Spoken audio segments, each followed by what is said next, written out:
Welcome back to News TV. This is Tim Hunter. We got some interesting news to report this evening, unfortunately for Sean Diddy Combs, it is. As you guys know, Puff Daddy, as you guys know him as with Diddy, has been arrested and he is currently detained at the Metropolitan Detention Center in New York on all type of charges there, to say the least.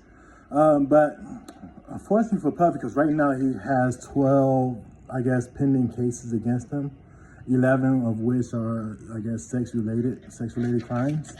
But he's gonna have a lot more, unfortunately. It seems that attorney Tony Busby, he's an attorney out of Houston, Texas. If you guys in Texas can recall your memory, that he had ran for mayor actually out there in 2019, I believe it was.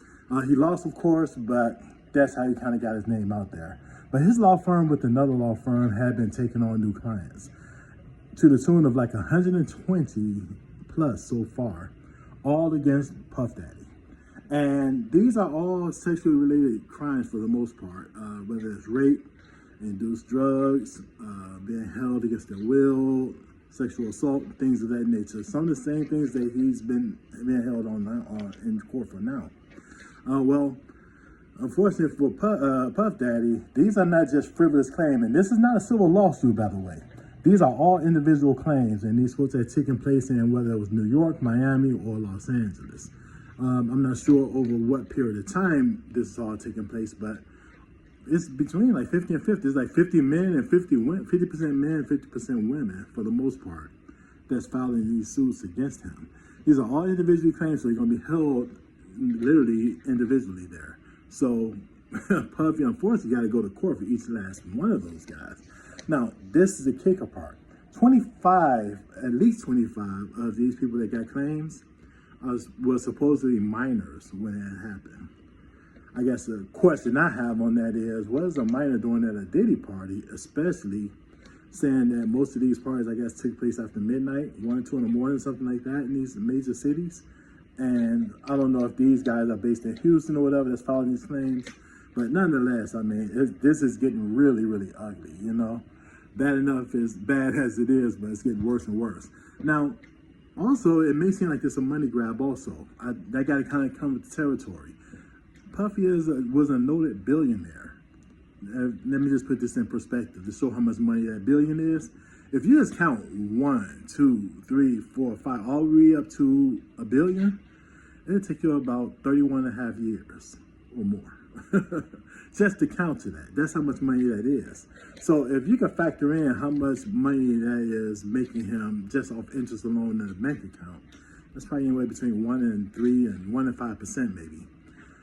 It's a lot of money coming in no matter how you cut it. So people are going to look at this and think about how Cassie may have gotten off with, what they say, $30 million. And it may be like, hey, I'll sell it for $50,000, what have you. Of course, it'll take out of that 120, it'll be, you have to give each one of them $10 million for Puffy go broke. But like I said, they'll probably sell it for $50,000, that'll change their lives. But who knows what'll happen there. One other thing I do want to say about this, and this is kind of funny, I had to look at my notes on this one.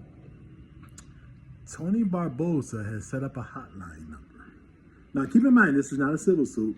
This only if you have a legitimate claim against Puff Daddy. The phone number is 800-200-7474. Now, if it is, I mean, I tried the number just to make sure it was real or not. I cannot confirm that because I got a busy signal. I'm not sure if it's because it was released nationwide that people all over the country is calling this phone number with the claim about Puff Daddy. But that 120, as large as that number is, it may seem like that number's going to look minute in a few days or so with the 800 number saying that you can file a claim against Diddy there. But nonetheless, we'll see how this all pans out. I'm sure Puff Daddy, he already hired some more lawyers to help him with this case, and he's trying to get out on bail right now as he speaks.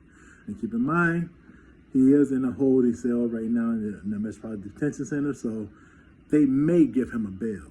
Who knows? I don't know. They denied his last bail of a $50 million, offer, and they rejected that. So we don't know what to expect there. But we will keep you posted nonetheless. So keep you posted here. Come back for more. We will keep you posted on this case and more.